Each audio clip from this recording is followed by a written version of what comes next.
Rice TV, सच सबसे आगे। दोस्तों, मैं अब्बास हफीज हूं। भारतीय जनता पार्टी के अपने एक के बाद एक बीजेपी के खिलाफ होते जा रहे हैं। अब सुब्रमण्यम स्वामी, कद्दावर नेता बीजेपी के सांसद, उन्होंने जो मोर्चा खोला हुआ है बीजेपी के खिलाफ, वो बताता है कि बीजेपी में सब कुछ ठीक नहीं है और बीजेपी की सरकार जो है वो सब कुछ ठीक नहीं कर रही है। लेकिन उससे पहले मैं एक बात आपको याद दिलाना चाहता हूं कि बीजेपी हर विधायक खरीदी के बाद ये कहती थी कि डूबती नाव है कांग्रेस या दूसरे राजनीतिक दल, इसलिए सब लोग साथ छोड़ना है। जैसे ये खबर भी है कि भाजपा ने कहा डूबती नाव है कांग्रेस, कई विधायक भाजपा में शामिल होंगे। अब यहां पर आज ये जो थूक है आसमान की तरफ जो थूका गया है, ये पलट के इनके ऊपर ऐसा आया है कि एक के बाद एक इनके खुद के अपने इनका साथ छोड़ रहा है। सुब्रमण्यम स्वामी साहब ने पेट्रोल की बढ़ती कीमतों को शोषण बताया है जनता का। ये देख लीजिए, ये लिखा है, क्विंट ने भी छापा, दूसरे अखबारों ने भी छापा है, जिसमें क्विंट ने लिखा है पेट्रोल 40 रुपए बेचे सरकार, ज्यादा वसूलना जनता का शोषण।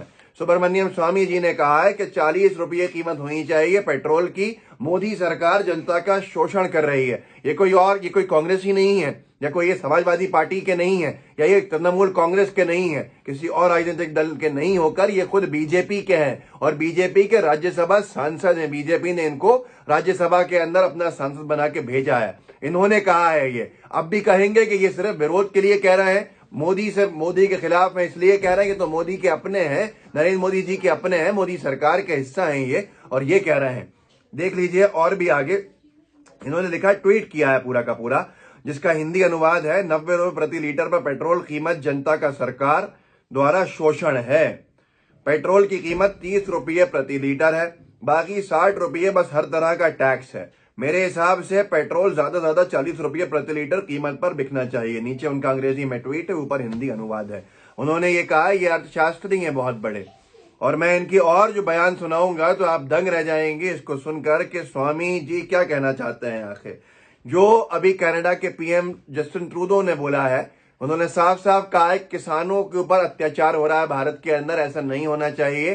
जिस पर सुब्रमण्यम स्वामी जी ने फिर से बीजेपी सरकार को घेर के कहा है कि कड़ा जवाब देंगे, करारा जवाब देंगे या नहीं देंगे इस टिप्पणी के ऊपर, या उन पत्नियों की तरह भारत की जो होती हैं, जो अपने पति का नाम नहीं लेती, वो कह के बुलाती हैं, उनकी तरह बात करेंगे। क्योंकि उन्होंने इससे पहले भी कहा था चीन के मामले के अंदर, जनसत्ता ने छापा भी था, देख लीजिए। राजनाथ सिंह के चीन का जिक्र न करने पर बोले स्वामी, मैं ऐसी पत्नियों को जानता हूं जो पतियों का नाम नहीं लेती हैं। क्योंकि राजनाथ सिंह जी हो, मोदी साहब हो, जयशंकर साहब हो, किसी ने भी अभी तक चीन का नाम लेके निंदा नहीं की है। इसीलिए इन्होंने कहा था कि ये वो वाली बातें कर रहे हैं कि ये भारतीय संस्कार से जो भरी हुई महिलाएं होती हैं, जो जिनमें संस्कार, जो भारत की संस्कृति है उसका हिस्सा होते हैं, सभी कुछ हर तरह से बोल सकते हैं, लेकिन जो भारतीय संस्कार है, तो क्या वैसे उन पत्नियों की तरह बोल रहे हैं चाइना की जगह पे वो सुनिए, इस तरह से बातें होंगी। सुब्रमण्यम स्वामी ने कहा है, मैं नहीं कह रहा।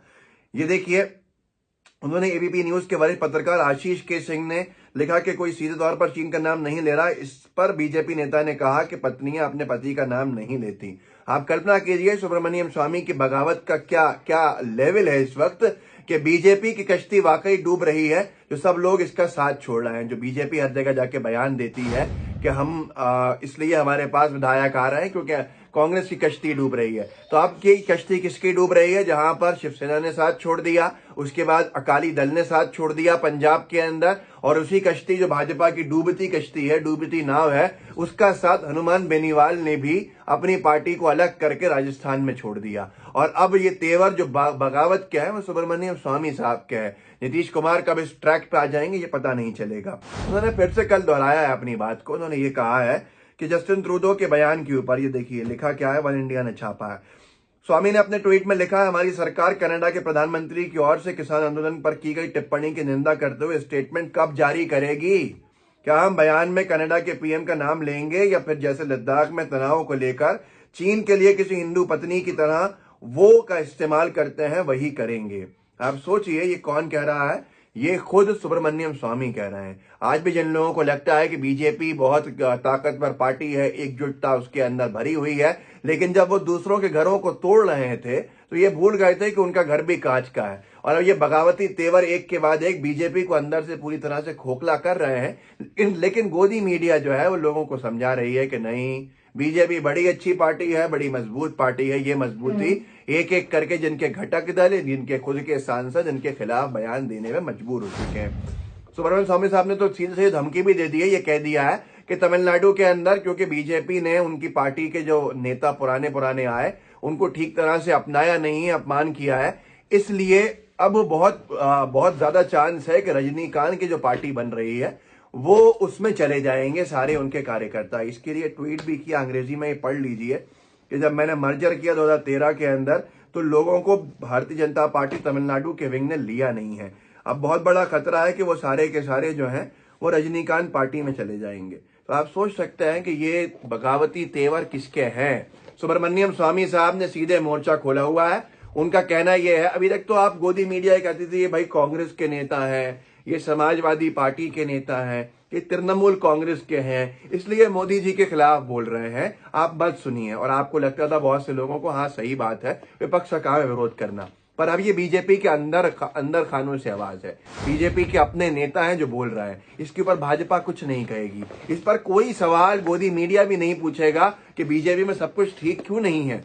बात सिर्फ इतनी सी है कि हर एक नेता को जनता की तरफ जवाबदेही होती है, उसको जवाब देना होता है, और जवाब देने में असफल है, असक्षम है इस वक्त। क्यों? क्योंकि बीजेपी की सरकार हर नीति जो ला रही है उससे जनता का भला होना नहीं है।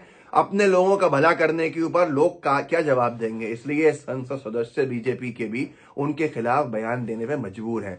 सुब्रमण्यम स्वामी के बयान को लेकर जाइएगा अनभक्तों तक और कहिएगा कि ये स्वामी जी आपके खुद के बीजेपी के कद्दावर नेता और सांसद कह रहे हैं कि पेट्रोल जो है मोदी सरकार को 30 रुपये का पड़ रहा है, तो हद से हद 40 रुपये में जनता को बेचना चाहिए, ना कि 90 रुपये में। अगर इतने महंगा पेट्रोल बेच रहे हैं तो सीधे सीधे बीजेपी की केंद्र में बैठी सरकार शोषण कर रही है। यह बयान बीजेपी के अपने सांसद सुब्रमण्यम स्वामी का है। लोगों को जागरूक कीजिए, लोगों को बताइए कि क्या हालत हो गई है कि आज बीजेपी वाले तक बीजेपी की सरकार के खिलाफ बोलने को मजबूर हो गए हैं कि साहब शोषण की इंतहा तो कम कर दीजिए, ये तो हद हो गई है। उसके बाद भी कुछ को समझ में नहीं आ रही, तो मुझे लगता है कि उनको खुद के ऊपर 200 रुपये पेट्रोल लगा देना चाहिए। जो अनभक्त है वो 200 का पेट्रोल खरीदे, और जो बाकी अनभक्त नहीं है उनको 40 रुपये का पेट्रोल दिया जाए। ये किस तरह का न्याय है, ये आपको समझ में आता होगा। लाइव टीवी का अगर आपने अभी तक सब्सक्राइब नहीं किया है तो कर लीजिए, नीचे आपको ऑप्शन दिखेगा सब्सक्राइब का चैनल का। उसके साथ साथ अगर सब्सक्राइब कर लिया है तो बेल आइकन जरूर दबाइएगा। बेल आइकन इसलिए दबाते हैं ताकि आपको हर वीडियो का नोटिफिकेशन मिलता रहे, और हम सब एक दूसरे के साथ आवाज को उठाएंगे तो मजबूती से लोकतंत्र की रक्षा कर सकेंगे। बहुत साथी इस वक्त फेसबुक पे देख रहे होंगे ये वीडियो, तो फेसबुक पे भी साझा कीजिएगा, फेसबुक पे अपने साथियों के साथ को टैग कीजिएगा, फेसबुक के पेज को भी लाइक कीजिए और फॉलो कीजिए। जुड़े रहिए। जय हिंद, जय भारत। लाइव टीवी, सच सबसे आगे।